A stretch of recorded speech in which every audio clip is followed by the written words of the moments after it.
बहुत अच्छा लग रहा है। एक्साइटमेंट जब इतनी ज़्यादा होती है ना उनके आने की, मतलब 2 महीने 3 महीने पहले से प्रेपरेशन शुरू हो जाती है। जिस दिन आने वाले होते हैं ऐसे लग रहा है कि चलो चलो चलो लेट्स गो। फिर पापा आ जाते हैं, बट यू नो द एक चीज़ जो बहुत बुरी लगती है कि जितने जल्दी आते हैं उससे कई ज़्यादा जल्दी चले जाते हैं। वो ऐसे लगता है कि अभी अभी तो आए और अभी चले गए, बट या जाएंगे नहीं तो आएंगे कैसे। कितने दिन की नौकरी है आपकी? 1.5। 1.5 दिन की। जी। तो काफी कम समय है, बट हम्म। ये आप अपने ऑडियंस को बता दीजिए कि जब पापा को घर में लाते हैं हाँ। तो उनका कितना ध्यान देना चाहिए, कितनी साफ सफाई करनी चाहिए? साफ सफाई तो डेफिनेटली वो जनरली होनी चाहिए सब जगह, और स्पेशली तुम्हारे घर में जहाँ पे आप रहते हो हाइजीन बहुत ज़रूरी है। पापा के आने के पहले आपको पूरा घर का सफाई करना पड़ता है, जैसे आप दिवाली में करते हो ऑब्वियसली।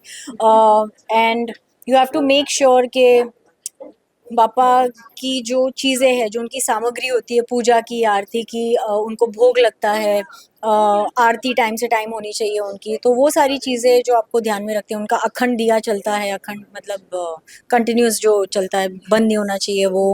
अगरबत्ती लगती है। So yeah these are all the things, basic चीज़ें हैं ये जो पापा के आने के टाइम पे ध्यान में रखनी होती है।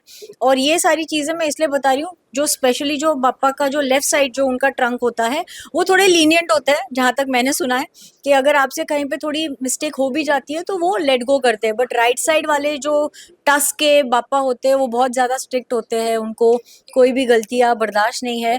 और जितना मुझे समझ में आया है, जितना मैं समझ सकती हूँ, राइट साइड की जो ट्रंक होती है वो पापा को मोस्टली मंदिर में रखे जाते हैं, घर में नहीं लाते उनको। ऑनेस्टली ये 3-4 जन का मिली भगत है पूरा दिमाग। मैं, मेरी मम्मी, मेरी बहन, in fact my house help, everybody.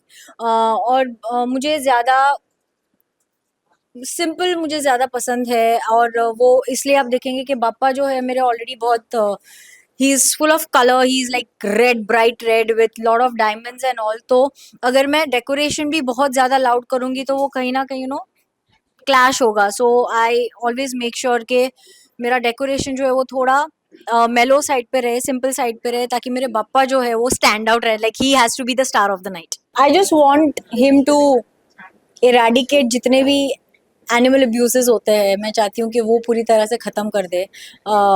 बहुत ही ज़्यादा ज़रूरी है ये चीज़, क्योंकि आए दिन हम देखते हैं कि मतलब मैं इनफैक्ट पिछले कुछ दिनों से मुझे गौ माता के ऊपर अब्यूज़ वाले वीडियोस बहुत ज़्यादा दिख रहे हैं। तो आई थिंक दैट इज़, जहाँ हम वो देश में रहते हैं जहाँ पे हम गाय को हमारी माता मानते हैं, राइट? हम और उनके साथ ऐसा बिहेव किया जा रहा है। So it's very sad and I really want him to make sure के। और नंदी मतलब वो वेब सीरीज की शूटिंग फाइनली खत्म हो गई है। They are planning to release it after Ganesh Chaturthi. In fact वो बोल रहे थे कि हम गणेश चतुर्थी के टाइम पर ही प्रमोशन स्टार्ट कर दे। मैं कहा मत करो please, because it's not going to help the project और अस और एनीबॉडी। सो या, गणेश चतुर्थी खत्म होते ही हमारे प्रमोशन स्टार्ट हो जाएंगे। आप सभी को गणेश चतुर्थी की खूब खूब खूब खूब खूब शुभकामनाएं, बहुत बहुत बहुत शुभकामनाएं। और just do good, be good.